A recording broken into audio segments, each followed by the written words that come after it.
A routine dive turned into a shock for the diver. At the bottom of the ocean, he found rails leading into the depths.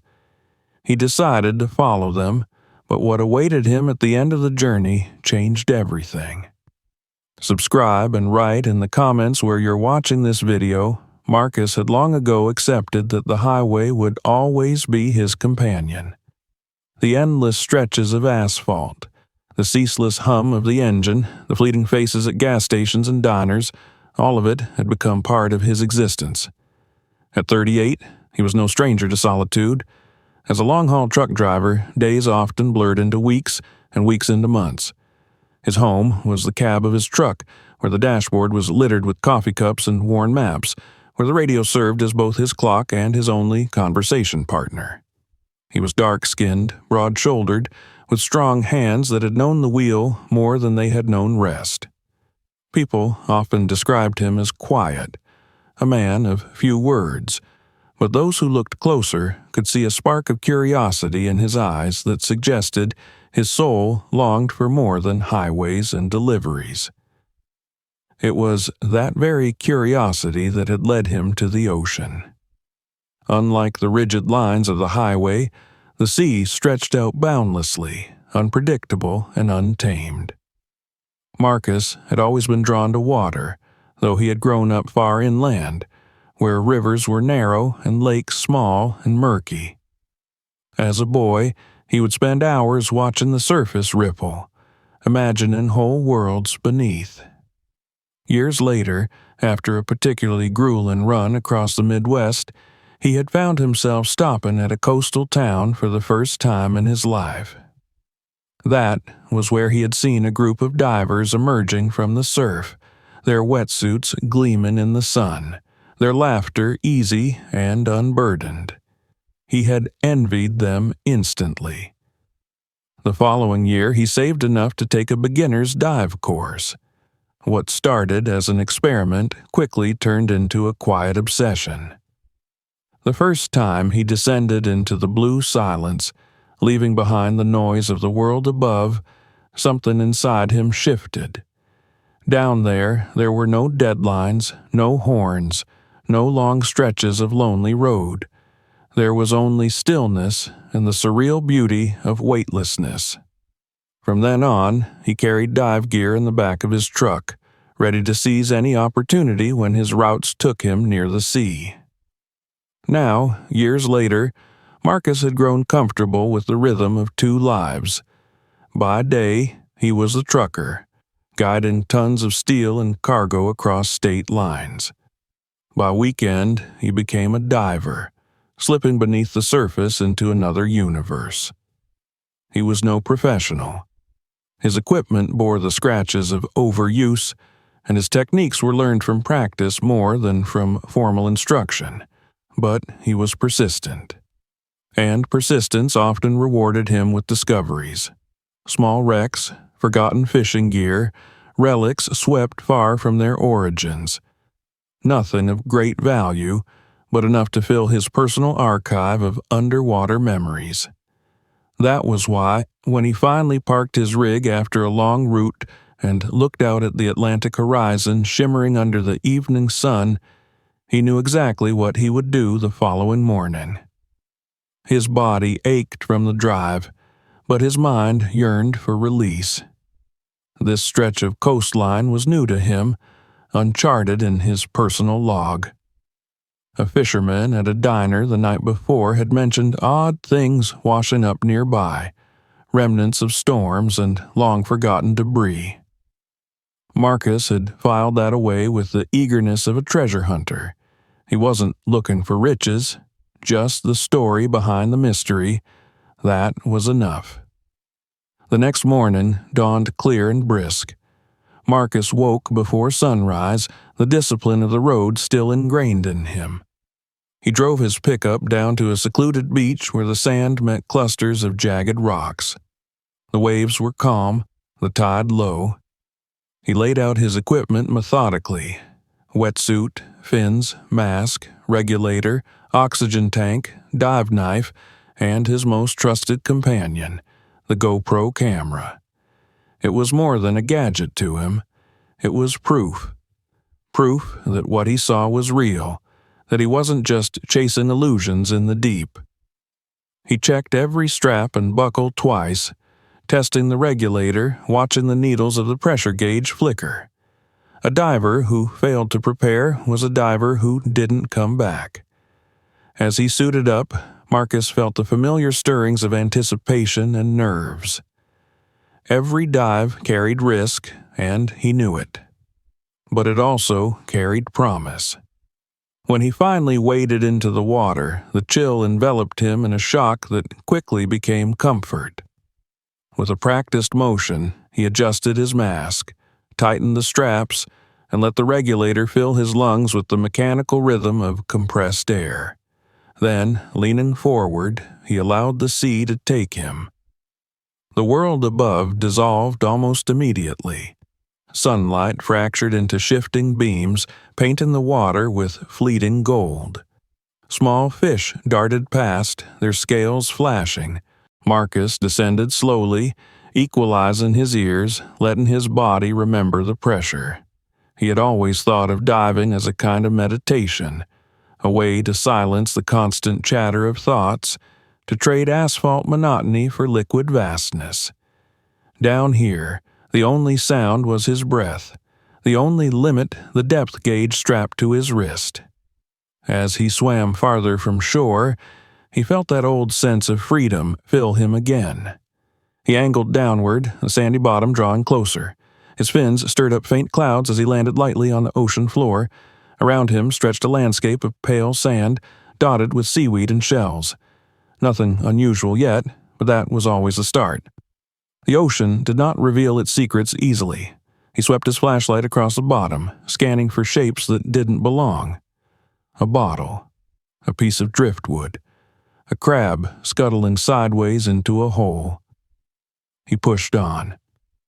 He had marked this dive in his mind as different from the others. Something about the fisherman's words still tugged at him, a hint that there might be something extraordinary lying below the surface here. He was patient, but also restless. His heart wanted a story to take back, something more than the usual snapshots of fish and coral. As the minutes passed, Marcus settled into the rhythm of the dive. Kick, glide, scan, kick, glide, scan. His mind began to wander as it often did down here, weaving thoughts of the road and the sea together. Both were endless paths, one above ground, one below. But while the highway always led to the next destination, the ocean's path was unknowable, leading not to a place but to discovery itself. That thought filled him with a sense of wonder he rarely felt elsewhere. And then, just as he swept his light to the left, his pulse quickened. Something broke the monotony of sand and stone. At first, he thought it was a shadow, but no, it had edges too straight, a line too precise. He tilted his body, finning closer. The beam of his flashlight revealed the unmistakable glint of metal, dulled and scarred by time, yet undeniably structured. Marcus froze, hovering above the sand, staring. It was not a shipwreck. It was something else. His eyes widened behind the mask as recognition dawned. Two parallel strips of steel, half buried, stretched into the murk. Railroad tracks. His mind reeled, questions flooding in faster than his lungs could breathe. What were train tracks doing here, on the seabed? How long had they lain beneath the waves? He reached out, running a gloved hand along the rusted surface. It was solid, tangible, no trick of light. The barnacles and corals clinging to the rails spoke of decades underwater, maybe longer. Marcus glanced into the distance, following the direction in which the rails disappeared into the gloom. He felt the old pull of curiosity again, sharper now, tinged with unease. There was a story here, buried deep, and he, a truck driver who had found his escape in the ocean, might be the one to uncover it. Above him, the surface shimmered faintly, far away now, unreachable without effort. Behind him lay the safe path back to shore, to oxygen and certainty. But ahead, the rails promised answers, or at least mysteries worth chasing. His heart pounded as he adjusted his grip on the flashlight, realigning his camera to capture the impossible sight. He hesitated only for a moment longer. Then he kicked forward, following the rails into the unknown. The deeper Marcus swam, the more the strangeness of what he had stumbled upon pressed itself against his mind. The metal rails gleamed faintly under the cone of his flashlight, their corroded edges softened by time and the ceaseless work of salt water. He hovered above them for several moments, his body motionless except for the gentle flick of his fins, trying to convince himself that what he saw was real. It was no illusion born from fatigue, no trick of shifting sand and light. These were train tracks, as unmistakable as the endless highways he knew so well on land, stretching into the depths as if leading him toward a destination long abandoned. He angled his body lower and brushed his gloved fingers over the nearest rail. The texture was rough, jagged with corrosion, patches of rust breaking apart in his grip like old bark. Barnacles clung stubbornly to its sides, and a thin film of algae gave it a muted, greenish hue. The rails were not pristine, but neither were they destroyed. They held together as though they had been designed to last, silent relics of something far older than he could place. The thought made his chest tighten beneath the weight of the water and his gear. Marcus straightened and aimed his flashlight down the length of the tracks. The beam faded into the thickening gloom of the ocean, swallowed up by distance and suspended particles. The rails seemed endless, vanishing into a horizon of shadows. His pulse quickened. The diver in him wanted to follow, to see where they led, but the man who had lived through thousands of miles of roads felt that instinctive caution, the kind that warned a driver against taking an unmarked exit in the dead of night. Yet here, in the muted silence of the sea, caution was quickly overtaken by curiosity. He kicked gently, keeping low above the rails as he began to follow them. The sand on the seabed was disturbed by his movement, swirling into temporary clouds that settled again slowly in his wake. Every few meters he adjusted his light, sweeping the floor for any sign of context, wreckage, debris, a foundation of some kind, but at first there was nothing. Only the rails, accompanied by the occasional fragment of wood or stone half buried beneath the sediment. His mind raced with possibilities. Perhaps an old coastal railway, swallowed by the sea after some long-forgotten disaster. Perhaps a military installation that had been dismantled, erased from records, but not from the earth itself. The longer he swam, the more questions arose. How had rails come to rest so deep beneath the surface? They did not belong here. Ships left wrecks, storms left fragments, but this was infrastructure, designed with purpose, laid down with intent. That intent, Marcus felt, must have been buried along with it, a story waiting in silence to be told. The thought filled him with a mixture of excitement and dread. His flashlight caught flashes of movement from time to time, fish darting away, a crab scurrying across the rail before disappearing into a crevice. But the further he followed the tracks, the less life there seemed to be. Schools of fish no longer crossed his path.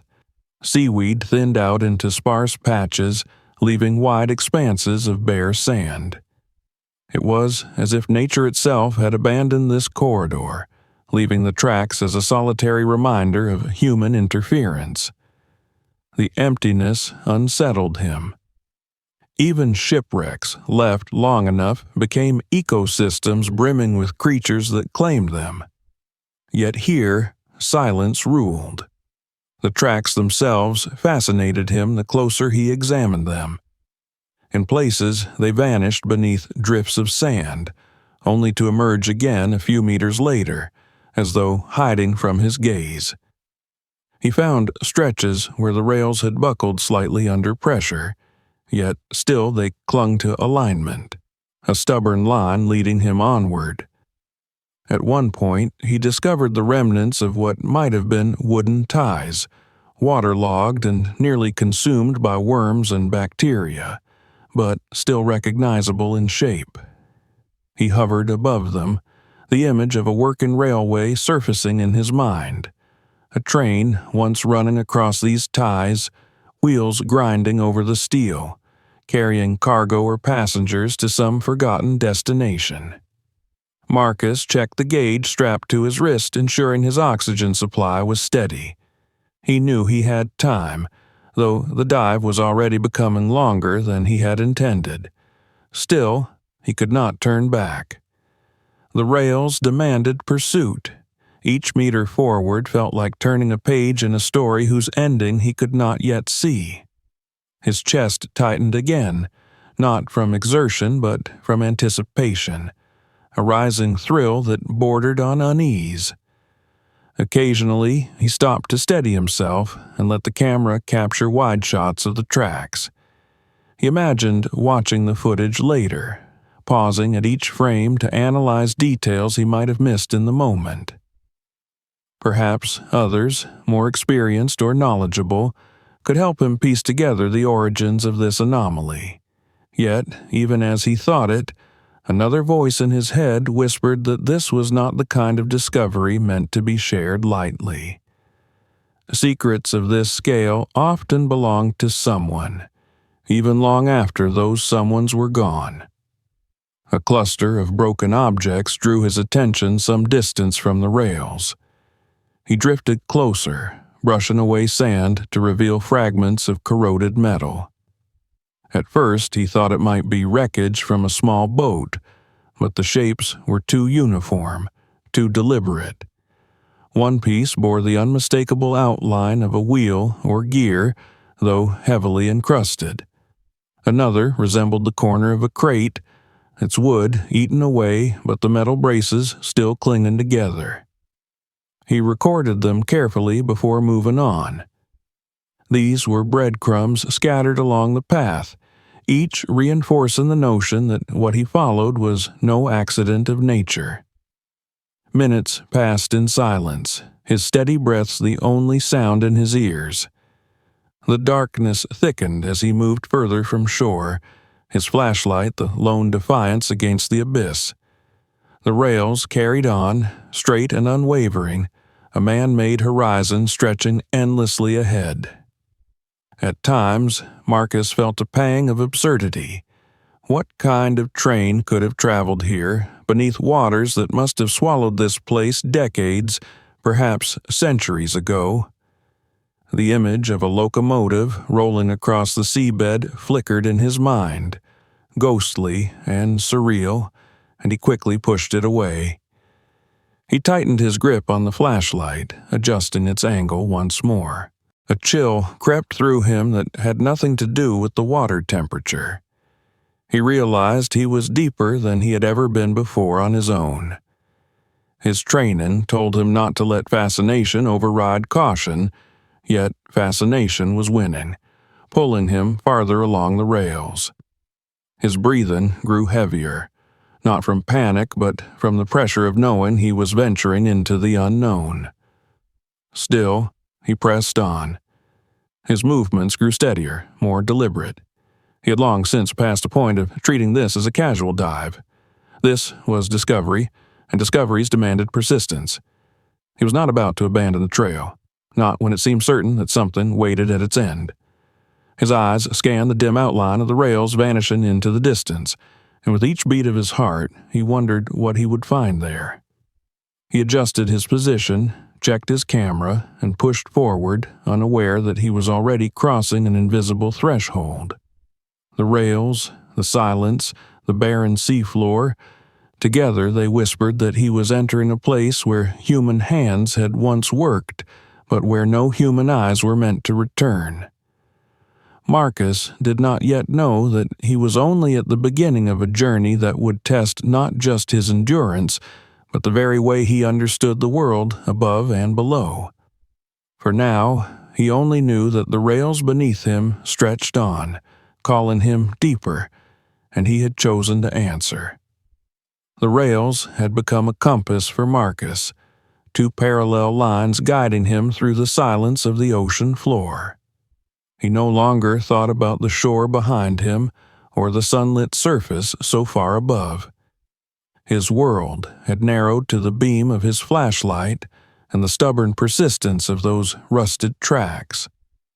They cut through the sand like scars, sometimes visible for long stretches, sometimes swallowed by drifts of sediment, only to emerge again a few meters farther as though unwilling to let him lose their trail. With every kick of his fins, with every breath that hissed through his regulator, he felt himself slipping deeper into a realm where time had been erased and only mystery remained. The first minutes of following the rails had been filled with excitement, a sense of triumph at discovering something extraordinary.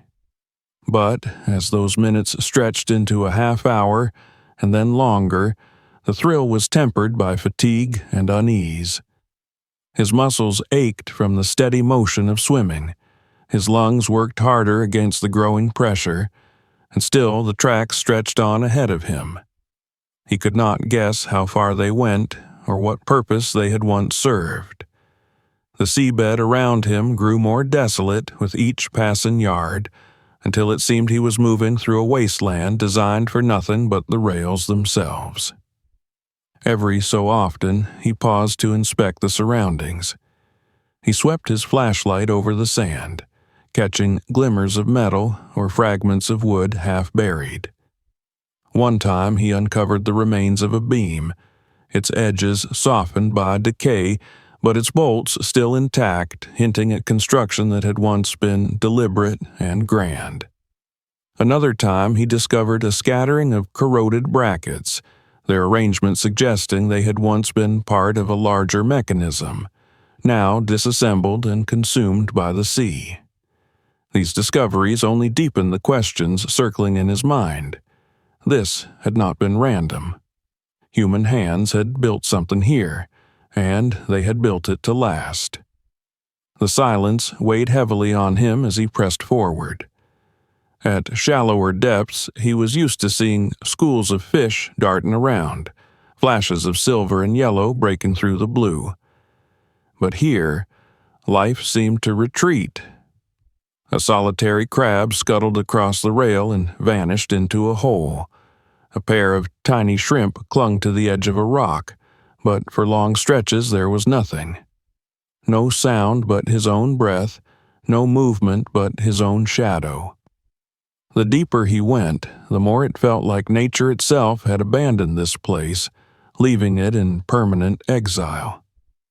That emptiness gnawed at him, whispering that he had crossed some invisible line into a forbidden corridor.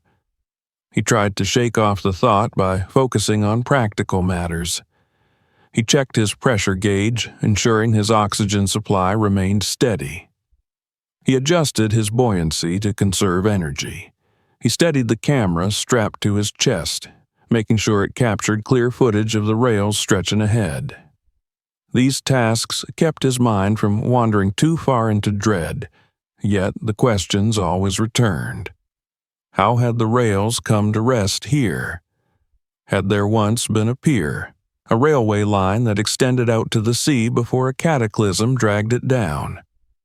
Or was this something more secret, an installation hidden deliberately beneath the waves? He did not know, but every instinct told him that the answer lay ahead, waiting at the end of this path. At times, the rails grew faint, covered in sand, leaving only a vague ridge to mark their presence. In those moments he felt panic rise, fearing the trail might vanish entirely and leave him alone in an endless desert of seabed. But then, without fail, the rails returned, re-emerging from beneath the drifts as though guiding him on. Once, when he lost sight of them entirely for several meters, his pulse quickened so sharply that he nearly turned back. Then, his light caught the faint glint of rusted metal emerging from the gloom, and relief washed over him like a tide. The tracks seemed almost alive in their determination not to be forgotten. He swam past scattered evidence of human activity, each fragment like a whisper from the past. A section of chain stretched across the sand, its links fused by corrosion. A twisted piece of metal jutted from the floor, half devoured by barnacles. A pair of cylindrical objects lay side by side, their purpose indistinguishable, but their symmetry undeniable. He imagined workers once moving along these very rails, hauling crates or equipment, never imagining that their efforts would one day rest in a tomb of silence. The thought gave him a sense of haunting connection, as if his presence was an intrusion into a history that had not consented to be rediscovered. Time lost its meaning as he followed the rails farther into the abyss. His mind wavered between focus and distraction, drifting between the rhythmic kick of his fins and the hypnotic pull of the rails. He thought of highways stretching into the horizon, the way he often drove for hours with nothing but the white lines and the hum of tires for company. The parallel was uncanny. Above the ground, he followed painted stripes. Below the water, he followed rusted steel. Both paths offered no promise of what lay ahead, only the certainty that they demanded to be followed. Fatigue crept in more insistently now. His calves ached, his shoulders burned under the weight of his tank, and his breathing grew heavier. He fought the urge to stop, telling himself that the end must be near. Yet, with each new stretch of rails, his frustration grew. How far could they go? How much further could he chase this mystery before his air dwindled to danger? But the idea of turning back felt unbearable. He had invested too much already, and he could not leave without knowing what lay at the end. Then, just as despair threatened to overtake determination, the seabed began to change. The sand gave way to scattered rocks, larger and more jagged than before. The rails cut through them stubbornly, anchored as though forced into the terrain. Marcus slowed his pace, sensing that something significant was approaching. The water seemed thicker here, the shadows deeper, and a cold current brushed against him that had not been present before. He adjusted his flashlight and pressed on, every nerve alive with expectation.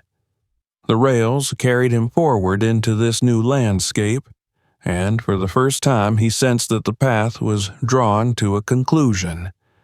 He had followed them long enough to believe they must lead somewhere, and now, in the shifting gloom ahead, he thought he saw shapes, too large, too angular to be natural formations. His heart thudded in his chest, his breath echoed louder in his ears.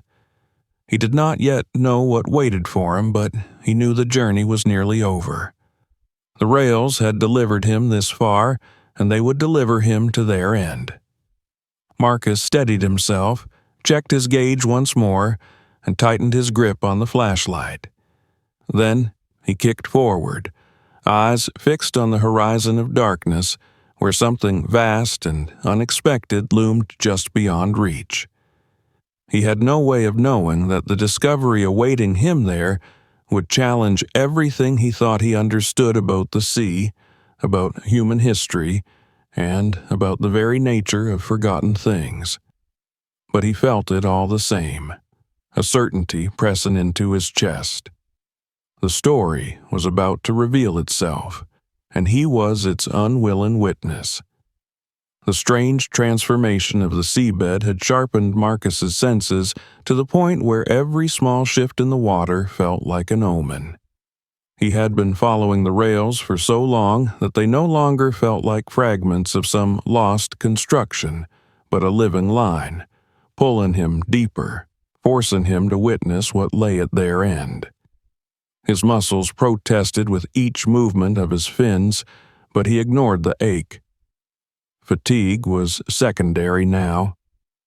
The rails had carried him through miles of emptiness and whispers of forgotten work, and he could feel with a certainty that needed no words that he was approaching their conclusion.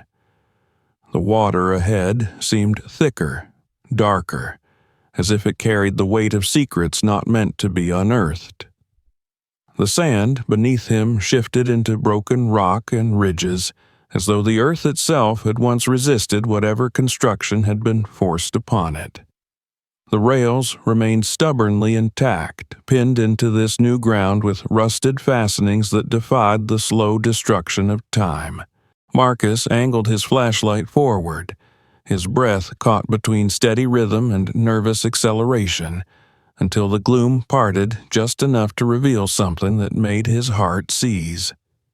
The rails ended abruptly in front of a massive structure, not a natural one, but a platform of metal lodged into the seabed like a monument. He slowed, hovering several meters away, and swept the light across its surface. The platform was immense, its edges half buried in sand, but enough of its shape remained to betray its purpose. It was no fragment of wreckage, no scattering of debris. It was deliberate as the rails that had led him here. For a moment, Marcus's mind refused to process the sight. It looked as though someone had once built an entire docking station on the ocean floor, then abandoned it to rust away in silence. But it was not the platform itself that tightened his chest and sent a fresh wave of cold through him. It was what stood beside it. Anchored against the platform, leaning slightly as if the seabed were slowly consuming it, was a massive container. Its size dwarfed him. It looked as though it could have once carried entire vehicles or industrial equipment. The walls were scarred and mottled with corrosion, eaten by decades of salt water, but the shape was unmistakable. It was not a random piece of wreckage, not part of a broken ship. It was a shipping container, placed here with purpose, left in a graveyard where no one was meant to find it. Marcus stared in disbelief, bubbles streaming from his regulator in a steady trail. His flashlight revealed patches of faded paint along the container's side, letters half consumed by rust, the remains of a logo whose colors had long since bled away. He traced it slowly with the light, piecing together fragments of words he did not recognize until his stomach dropped at the recognition of a mark he had seen in books about maritime history. It was the emblem of a shipping company that had collapsed decades ago, bankrupt in scandal and lawsuits, erased from the present, but apparently not from the deep. He drifted closer, circling the container, recording every inch of it with his camera. It was massive up close, more like a building than a box. The metal walls loomed over him, streaked with corrosion but stubbornly intact. He realized with a strange unease that if this container had been deliberately sunk, it had been designed to withstand time.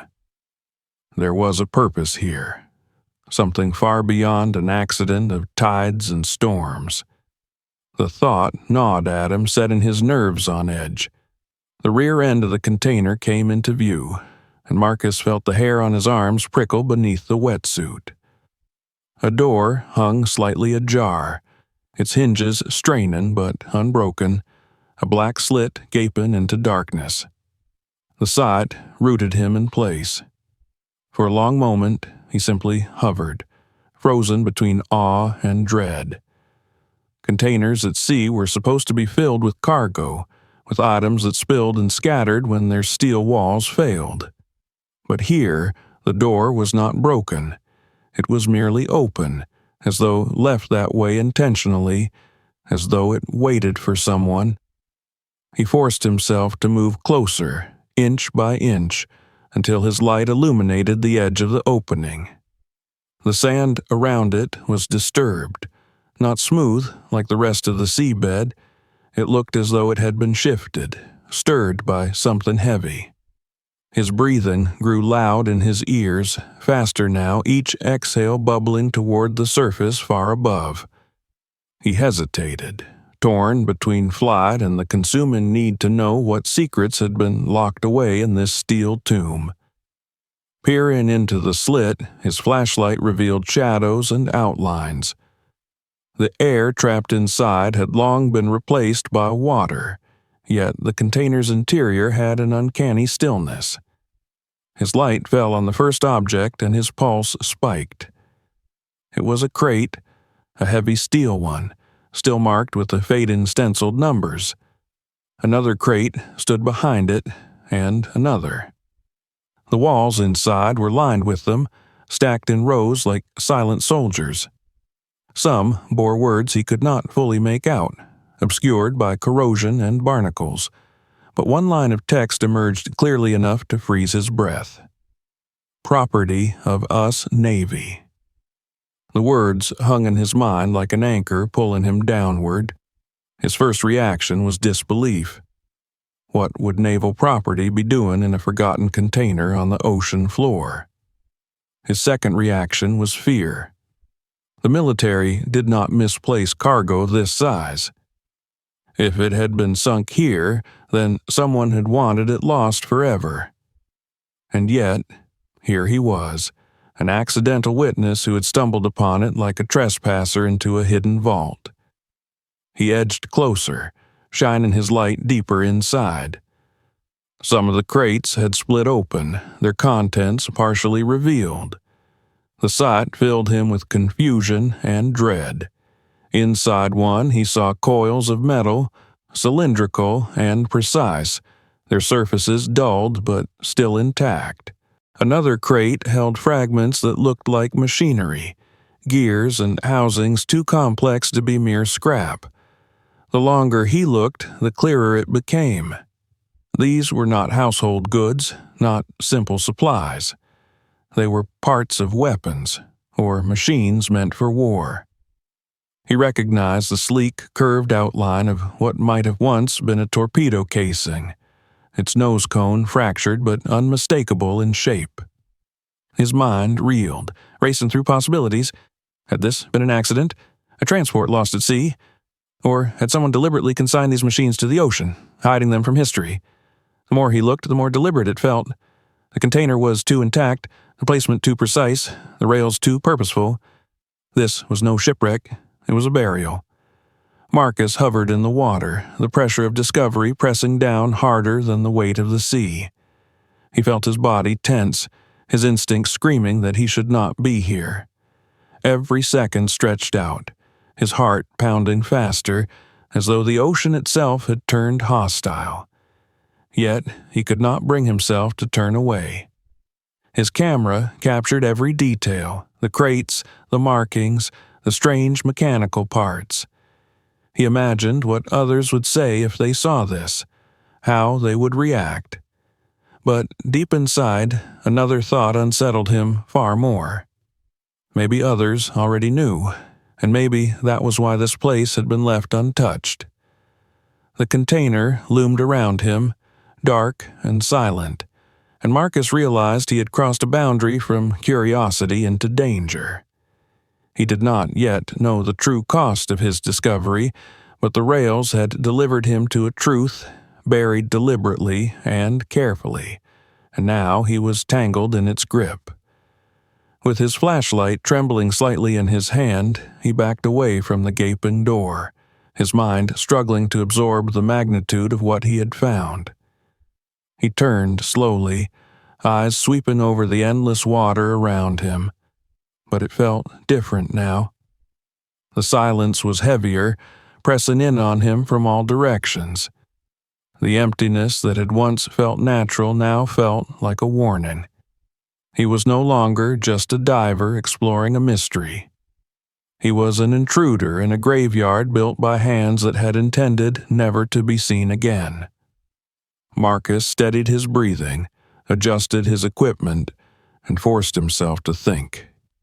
He could not linger here forever. He would need to choose whether to push deeper into the container to uncover every secret it held or to retreat while he still could. The decision weighed on him with the force of the entire ocean. For now, he drew back into the open water, hovering just beyond the reach of the container's shadow. He needed to breathe, to gather his strength, but he knew with the unshakable certainty of instinct that what he had discovered was only the beginning. The rails had ended, but their purpose had not. The story was far from finished, and whatever it was, he was now a part of it.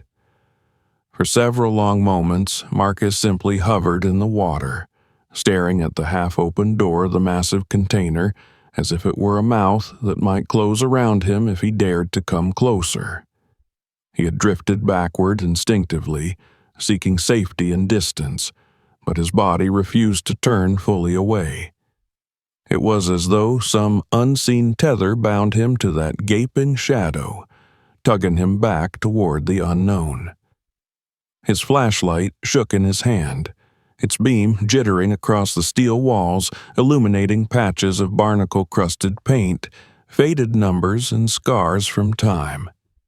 Every breath filled his lungs with the mechanical rasp of the regulator, loud in his ears, an anchor against the oppressive silence of the deep. He knew he should leave. He had already seen more than he was ever meant to see. The rails had guided him here like an inexorable path, and now that he had found their end, he ought to turn back, to preserve his oxygen and his life. But curiosity, that dangerous thread woven through his soul, held him fast. He could not bear the thought of swimming away without knowing what lay deeper inside. To peer into history's locked closet and then close the door again without looking felt unbearable. He needed answers, even if they unsettled him. With a slow and deliberate motion, he angled his body toward the opening once more. The slit yawned in front of him, wide enough for a man to slip through. A faint cloud of disturbed silt hovered near the threshold, evidence of his earlier inspection, and beyond it the darkness waited. He adjusted his flashlight, shining it deep into the belly of the container. The light fell on stacked crates, row upon row, receding into the gloom like the pews of a silent cathedral.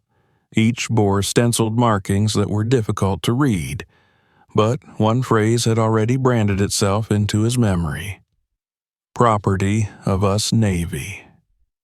The words carried a weight heavier than the water pressing down on him. Marcus had never been in the military, but he knew enough to understand that the Navy did not casually abandon property, let alone consign entire containers of it to the sea. This was deliberate, intentional. These crates were not supposed to be found, and yet here he was, staring at them, a lone truck driver turned diver, unraveling a secret by accident. The absurdity of it almost made him laugh, but the sound died in his throat before it could leave the regulator. He reached out with his free hand and grasped the doorframe, the metal flaking beneath his fingers. Forcing himself forward, he slipped inside, his fins brushing the edge as he crossed into the darkness.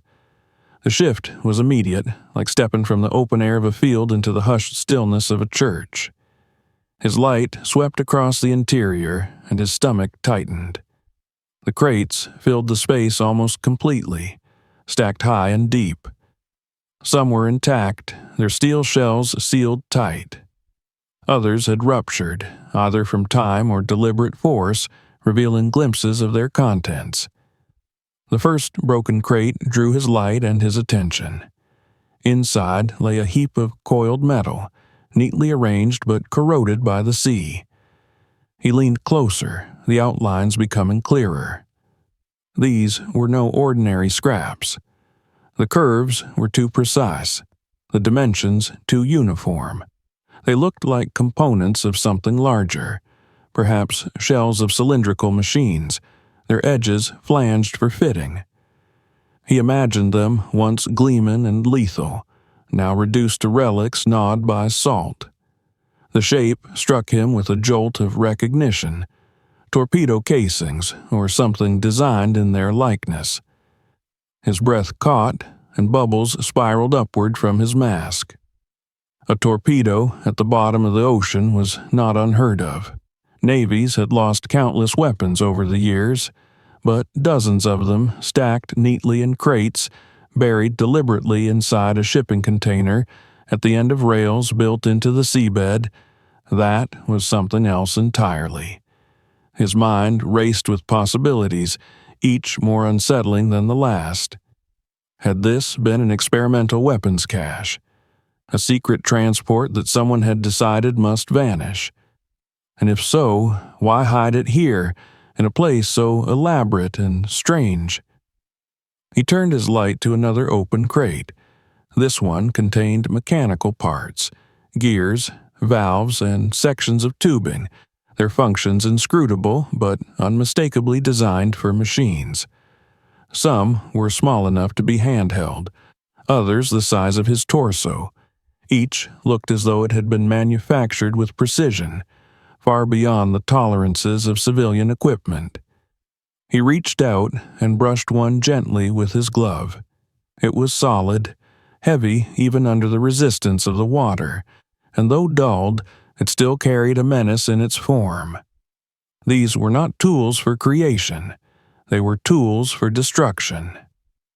The third open crate chilled him the most. Its lid had been torn away, exposing its cargo to the ocean completely. Inside were cylindrical canisters, smaller than the torpedo shells, but painted once in colors now obscured. He wiped away some of the encrusted growth and revealed faint lettering. He could not make out the full words, but the letters CHE and a partially obscured M suggested something he wished he hadn't guessed. Chemical. He pulled his hand back instinctively, a shiver coursing down his spine despite the suit and the cold. Marcus felt his breathing grow faster, panic trying to seize control. He fought it down, reminding himself that whatever threat these weapons once carried, decades underwater had likely neutralized them. Still, the idea of drifting among crates of possible chemical weapons filled him with nausea. He backed away slightly, trying to take in the container as a whole rather than focusing on each horror individually. The sheer scale of it overwhelmed him. This was not the remnant of a single mission. This was a deliberate cache, a grave of weapons consigned to the deep. He swung his light to the far end of the container and noticed something that made his chest tighten again. A small alcove near the front wall, different from the stacked crates, seemed to have been reserved for something else. His light flickered across the space and caught on the glint of metal dangling from a hook. He kicked forward cautiously, heart pounding, and as he drew close he saw it clearly.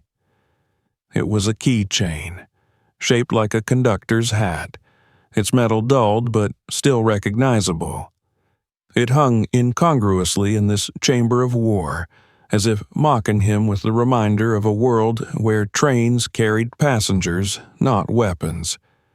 The discovery unsettled him more than any crate of machinery.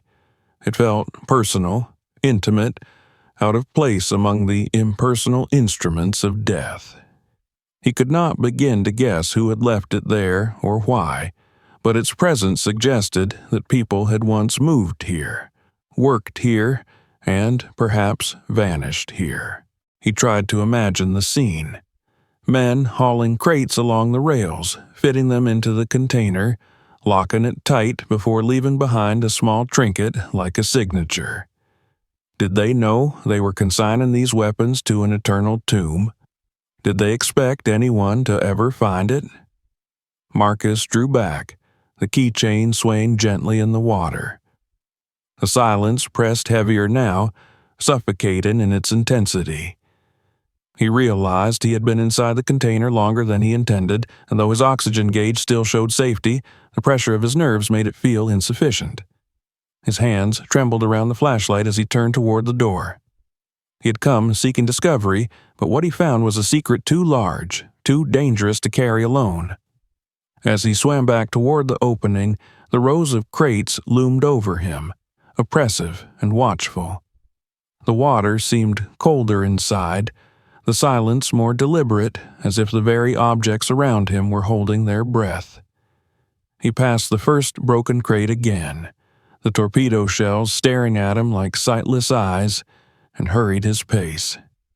His mind screamed for him to leave, to shut the door and bury this place again in obscurity. But another part of him resisted, the part that could not leave mysteries unsolved. He turned once more, shining his light in a final sweep across the chamber, as though hoping to find a note, a log, some explanation. All he found was silence. When he finally emerged back into the open water, the weight on his chest did not lift. If anything, it grew heavier. The container loomed behind him, its door gaping like the entrance to a tomb. He knew he should swim upward, put distance between himself and this grave of weapons, but his body resisted. He hovered just beyond the door, his flashlight trembling, as if part of him feared turning his back entirely. The discovery had transformed him in ways he did not yet understand. He had entered as a man chasing curiosity, but he was leaving as a man carrying a burden. The rails had ended here, but their purpose had not. Marcus felt the truth with a cold certainty. He had uncovered something meant to be forgotten, and, by looking upon it, he had bound himself to it. The silence of the ocean pressed around him, unbroken and eternal, and for the first time in years of diving, Marcus Mason felt not free, but trapped. Marcus lingered just beyond the threshold of the container, his body suspended in the weightless stillness of the deep, his mind a storm of thoughts that refused to quiet. The pale beam of his flashlight quivered as his hand shook despite his effort to steady it. He could still see the shadowed interior behind him, the rows of crates fading into darkness, the dangling keychain swaying slightly as if stirred by a current too subtle to feel. The sight burned into him with a sense of intrusion, as though he had trespassed into a graveyard not meant for human eyes. He had seen enough to know he had crossed into something far larger than himself, and yet the silence of the ocean seemed to accuse him for daring to look at all. The first sharp wave of panic struck him without warning. His breaths came too quickly, regulator hissing as bubbles rushed upward faster than they should. He tightened his grip on the flashlight and pressed a hand against his chest, trying to calm himself, reminding his body that nothing had changed but his thoughts. The container was silent, the ocean unchanged. The only difference was that he now knew. That knowledge pressed against his lungs with greater force than the water around him, a crushing weight he could not exhale away. He checked the gauge on his wrist with trembling hands. His oxygen was still well within safety, but the erratic pace of his breathing could change that. He forced himself to count, to slow the intake, to steady the release, but his heart refused to obey. It thudded in his chest with a violence that made him feel trapped inside his own body. For years he had come to the sea to escape the tight corridors of highways and truck cabins, to find freedom in open blue. Now, surrounded by endless water, he felt claustrophobic, pinned by invisible walls of secrecy and fear. His mind replayed what he had seen inside. The crates marked with the Navy's claim, the broken shells of torpedoes, the mechanical fragments too precise for civilian purpose, the canisters with half-legible warnings, and that keychain, ordinary and haunting, proof that human hands had been here, that someone had worked among these instruments of destruction and left behind a trace of life. The images came faster than he could suppress them, each replay igniting more panic. He imagined the weapons intact, active, not corroded by decades, their potential unleashed. He imagined ships above, oblivious, sailing over a grave of weapons powerful enough to erase them in an instant. He imagined himself caught in the middle of a secret that had been buried for good reason, now brought to the surface in his mind alone. He spun slowly in the water, sweeping his flashlight across the seabed as though expecting to see movement. The emptiness unsettled him more than it had earlier. It was no longer simply barren. It felt hostile.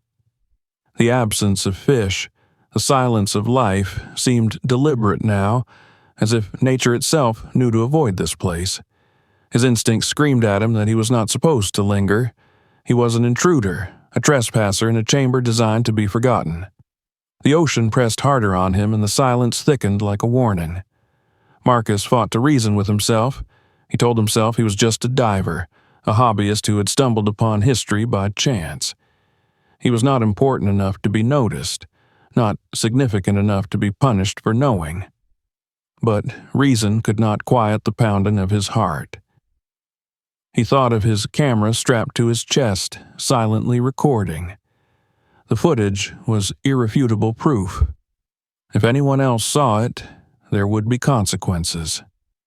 The weight of that thought squeezed his chest tighter. Secrets of governments and armies did not remain harmless when exposed. People who unearthed them did not simply go home unchanged. Another wave of panic seized him, sharper than before. His breaths came ragged, the regulator stuttered with the force of his exhalations, and he reached instinctively for the regulator's hose, as though gripping it tighter could assure him of air.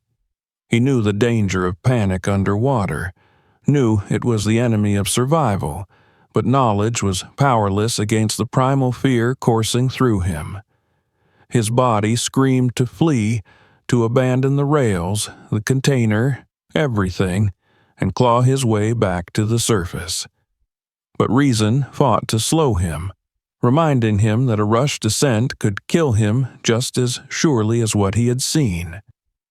His flashlight beam caught the rails again, ending beneath the platform severed by the placement of the container.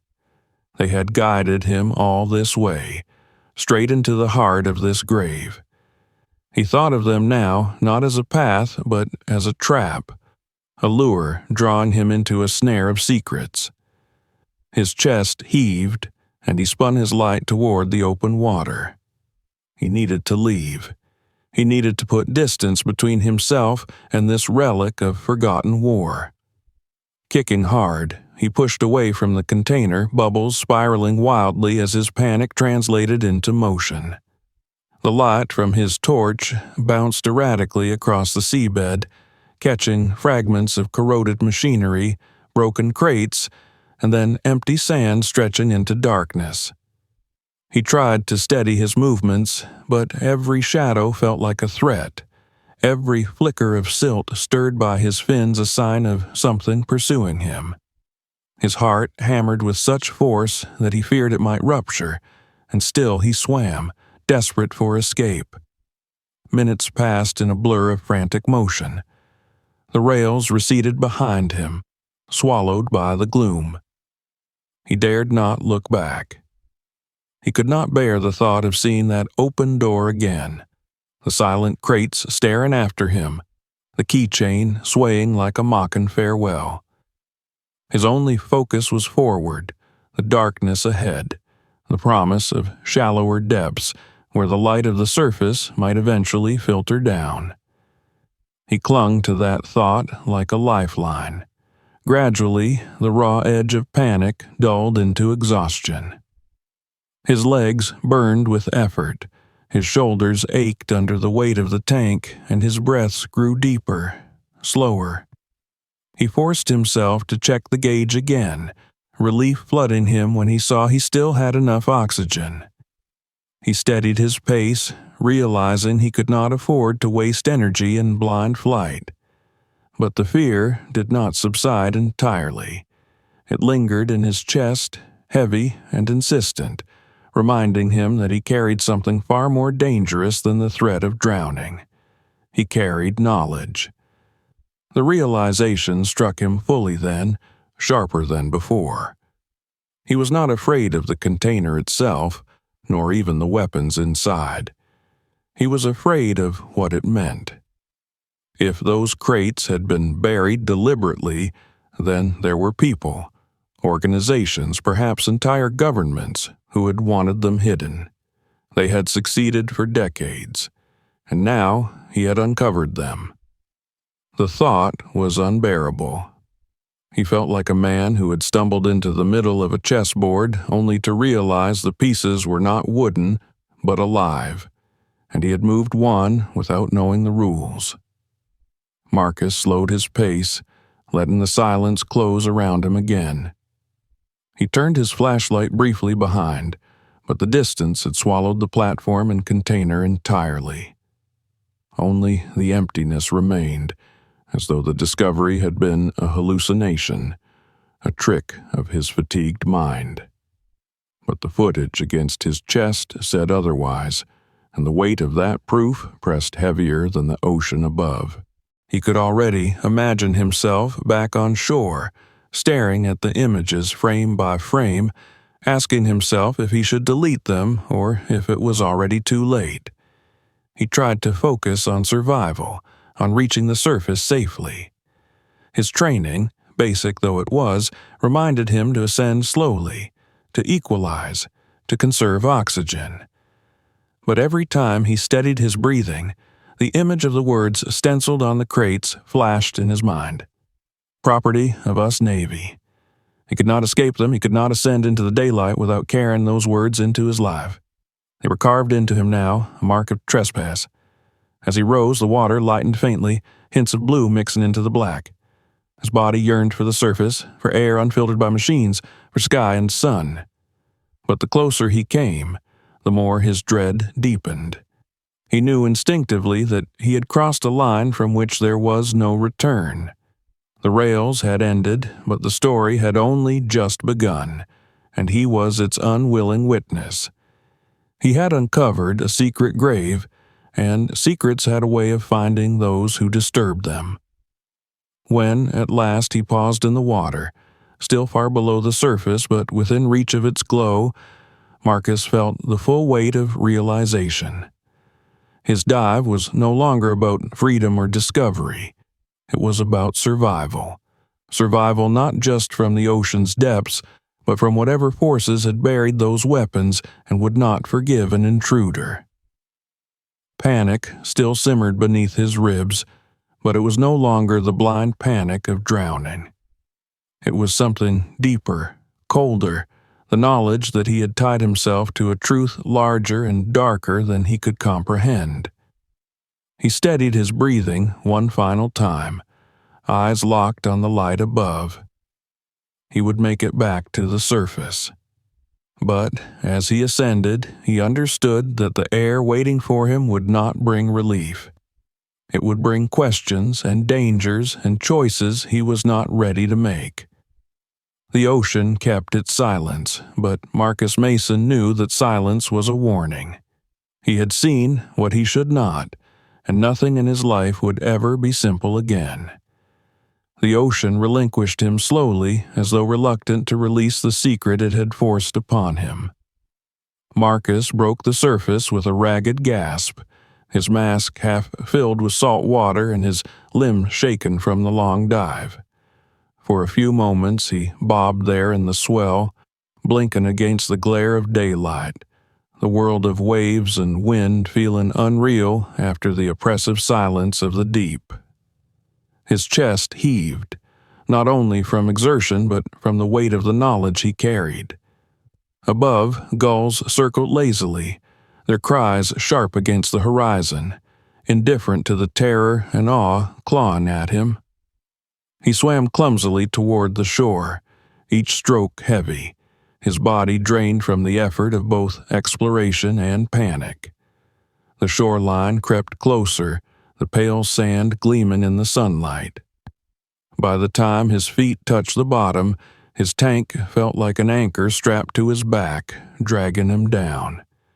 He staggered out of the surf and collapsed to his knees, tearing off his mask and ripping the regulator from his mouth. The air filled his lungs harshly, searing with the taste of freedom and exhaustion. He pressed his hands into the wet sand and stayed there, head bowed, the roar of blood in his ears louder than the waves crashing behind him. Minutes passed before he could summon the strength to rise. He peeled the heavy gear from his body piece by piece, dropping it in the sand beside him. His chest still burned from the frantic breaths of panic, and his arms trembled with fatigue, but it was not his body that shook the most. It was his mind, battered by images he could not erase. The rows of crates, the broken torpedoes, the canisters with their half-legible warnings, the dangling keychain that made it all unbearably human.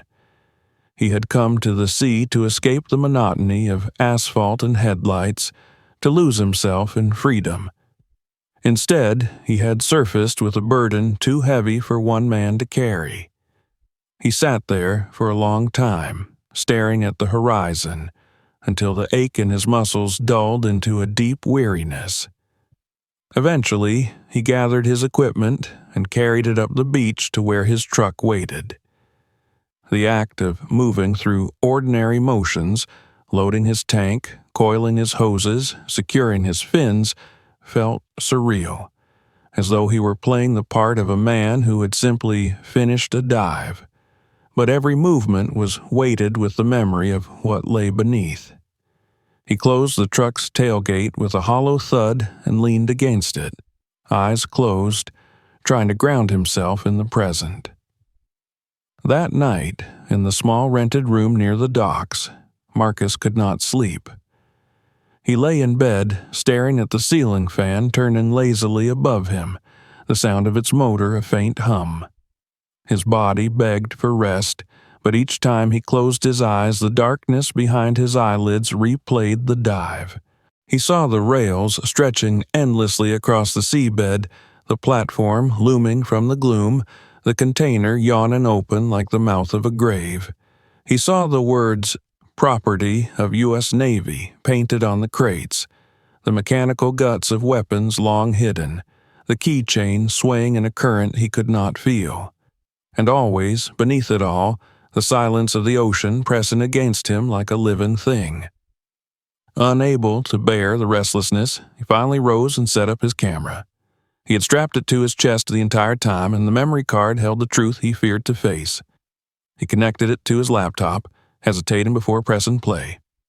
The footage began with the descent, the sand and shells passing beneath him, the rails glinting faintly in the beam of his light. He watched himself follow them mile after mile, the same hypnotic path he had endured in reality. His heart tightened when the platform came into view, when the container rose from the gloom. The camera caught everything with a clarity that made his stomach twist. He fast-forwarded through the parts where he hovered uncertainly, unable to listen to the sound of his panicked breathing echoing in the recording. But he slowed again when he entered the container. The footage was darker, his flashlight beam sweeping across the stacked crates, illuminating the stenciled markings, the broken shells of torpedoes, the mechanical parts gleaming faintly under the light. The image of the canisters filled the screen, their faint lettering clearer now than it had been underwater, and he froze at the sight of the word chemical stamped half erased into the metal. He pressed pause and sat back, running a hand across his face, his skin clammy with sweat despite the cool night air. For long minutes he did nothing but sit there, staring at the frozen frame. The weight of the secret crushed him in ways no cargo truck had ever done. He thought of what it would mean if this footage left his possession, if anyone else saw it. He thought of governments, of military officials, of shadowed rooms where men in suits would decide what to do about the diver who stumbled on their buried past. He thought of how such stories always ended with silence. The urge to delete the footage clawed at him. He reached for the keyboard more than once, finger hovering over the key that would erase it forever. But each time he hesitated, paralyzed by the thought that once gone, the proof would vanish, and he would be left with nothing but memory. No one would ever believe him. The footage was the only thing tethering his discovery to reality, and yet keeping it felt like holding a live wire, something that could burn him the moment it was touched by another hand. He closed the laptop, finally, the decision deferred but not solved. Exhaustion dragged at him, and he collapsed back onto the bed, eyes burning from strain. The fan hummed overhead, the world outside the window silent, but for the distant hiss of waves. Slowly, despite himself, he drifted into shallow sleep. Dreams crowded with the hiss of regulators, the clang of steel, and the weight of silence pressing in from all sides. When he woke the next morning, the unease had not lifted. He moved through the motions of the day numbly, walking along the pier, watching fishermen prepare their boats, hearing the chatter of a world untouched by the secret he carried. He wanted to join them, to let the memory fade into the background like all his other dives, a story told only to himself. But he knew better. Some discoveries refused to be forgotten. They clung like barnacles to the mind, scratching at every quiet moment, demanding to be remembered. A week passed before the world finally reached back to remind him he had not left it behind. He had returned to his routine, driving long routes, trying to drown his thoughts in the monotony of highways. The camera remained packed away in his duffel, the footage untouched, the decision unresolved. But the unease never left him. At night, in truck stops or rest areas, he would wake in a sweat, the image of the container door looming in his dreams. Each time he told himself it was only memory, only his imagination gnawing at him. And then, one evening, parked beneath the glow of a lonely rest stop light, his phone buzzed. He pulled it from his pocket without thought, expecting a message from dispatch or a weather alert. But the screen showed no subject line, no familiar name. Only a single sentence in stark black letters on a white background. "Did you take the book?" Marcus froze, the words burning into his eyes. His first thought was confusion. What book? Then, like a blade, the memory struck him. The backpack strapped to one of the seats, the children's book sealed in plastic, pages still dry. It had not been in his container. It belonged to the other's story, the other rail he had not walked, the one his imagination had conjured in his fear. Yet the words were here, on his phone, precise and accusing, a message from nowhere and no one. His breath caught, and the world around him seemed to tilt. He stared at the screen for long minutes, unable to move, unable to think. Somewhere, someone knew. And whether it was about the book, or the crates, or the secret grave at the bottom of the sea, Marcus Mason understood with a clarity that left him trembling. He had not left the discovery behind in the deep. It had followed him. It had found him, and it would never let him go. Don't forget to subscribe so you never miss the next shocking story. Click here to watch the next video. It's even more unbelievable. And share this video with your friends so they can discover the secret too.